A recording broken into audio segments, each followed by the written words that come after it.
भारत की अद्भुत धरोहरें अजंता एलोरा, नालंदा, कैलाश मंदिर और बहुत कुछ। नमस्ते दोस्तों, स्वागत है आपका मेरी भारत चैनल पर, जहां हम आपको भारत की अनोखी कहानियों, संस्कृति, इतिहास और धरोहरों से परिचित कराते हैं। मैं हूं बिस्वाजित और आज के इस खास वीडियो में हम आपको लेकर चलेंगे भारत की कुछ अद्भुत धरोहरों के सफर पर। ये सभी स्थान भारतीय कला, संस्कृति और इतिहास की एक अनमोल कड़ी है। तो चलिए शुरू करते हैं। अजंता और एलोरा की गुफाएं। अजंता और एलोरा की गुफाएं महाराष्ट्र में स्थित है और इन्हें भारतीय कला और वास्तुकला का चमत्कार माना जाता है। अजंता की गुफाएं मुख्यतः बौद्ध धर्म से संबंधित हैं, जिनमें भिक्षुओं की जीवन शैली, बुद्ध के जीवन और उनके उपदेशों को चित्रित किया गया है। यहाँ की चित्रकला और मूर्तिकला अद्भुत है और 2000 साल पुरानी है। वहीं एलोरा की गुफाएं हिंदू, बौद्ध और जैन धर्म से संबंधित हैं और यहाँ की वास्तुकला अपनी खुद की कहानी कहती है। अजंता की गुफाओं में चित्रित बुद्ध की कहानी, एलोरा का कैलाश मंदिर जो पूरी तरह से पत्थरों को काटकर बनाया गया है, यहाँ की कला का अद्वितीय नमूना है। इन गुफाओं को देखकर आप भारतीय स्थापत्य और धार्मिक धरोहर की महत्ता को समझ पाएंगे। नालंदा विश्वविद्यालय।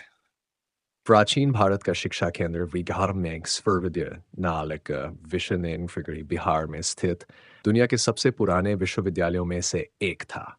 यहाँ पर शिक्षा की समृद्ध परंपरा थी और यह स्थल पूरे एशिया के विद्यार्थियों के लिए शिक्षा का प्रमुख केंद्र हुआ करता था। 5वीं शताब्दी से लेकर 14वीं शताब्दी तक यह विश्वविद्यालय विश्व भर के विद्यार्थियों और शिक्षकों का घर था।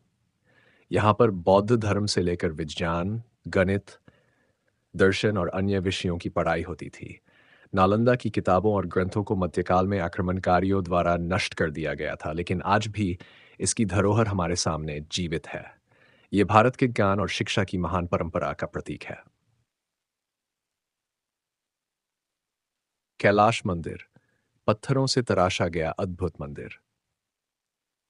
एलोरा के कैलाश मंदिर को दुनिया के सबसे बड़े मोनोलिथिक, एक ही पत्थर से तराशी गई संरचना के रूप में जाना जाता है। इसे राष्ट्रकूट वंश के राजा कृष्ण प्रथम ने 8वीं शताब्दी में बनवाया था। मंदिर को पूरी तरह से एक ही चट्टान को काटकर बनाया गया है और इसकी वास्तुकला की खूबसूरती देखते ही बनती है। मंदिर के भीतर शिवजी का निवास स्थान है, जिसे कैलाश पर्वत का प्रतीक माना जाता है। यहाँ की दीवारों पर बनी मूर्तियां और शिल्पकला अद्वितीय है और ये पूरी दुनिया में भारतीय स्थापत्य कला के सर्वोत्तम उदाहरणों में से एक है। सिंधु घाटी सभ्यता की रहस्यमयी लिपि। सिंधु घाटी सभ्यता, जो लगभग 5000 साल पुरानी है, दुनिया की सबसे प्राचीन सभ्यताओं में से एक मानी जाती है। इस सभ्यता के शहरों जैसे कि मोहनजोदड़ो और हड़प्पा में अद्भुत शहरी योजना और जल निकासी प्रणाली थी। लेकिन सबसे बड़ा रहस्य है इस सभ्यता की लिपि, जो आज तक पूरी तरह से नहीं पढ़ी जा सकी है।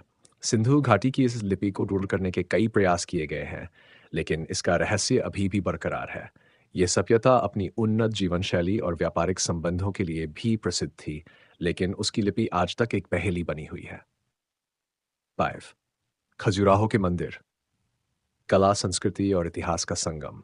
खजुराहो के मंदिर मध्य प्रदेश में स्थित भारतीय स्थापत्य कला का अद्भुत उदाहरण है। इन मंदिरों को चंदेल राजाओं द्वारा 9वीं से 9वीं शताब्दी के बीच बनवाया गया था। ये मंदिर अपनी जटिल और सुंदर मूर्तियों के लिए प्रसिद्ध हैं, जिनमें मुख्य रूप से जीवन के हर पहलू को दर्शाया गया है। खजुराहो के मंदिरों में मानव जीवन, आस्था, प्रेम और कामुकता को अद्भुत तरीके से चित्रित किया गया है। यह स्थान यूनेस्को द्वारा विश्व धरोहर स्थल घोषित किया गया है और यहाँ की कला और संस्कृति भारतीय इतिहास की महत्ता को दर्शाती है। 6. पुष्कर का मेला, संस्कृति, परंपरा और आस्था का संगम।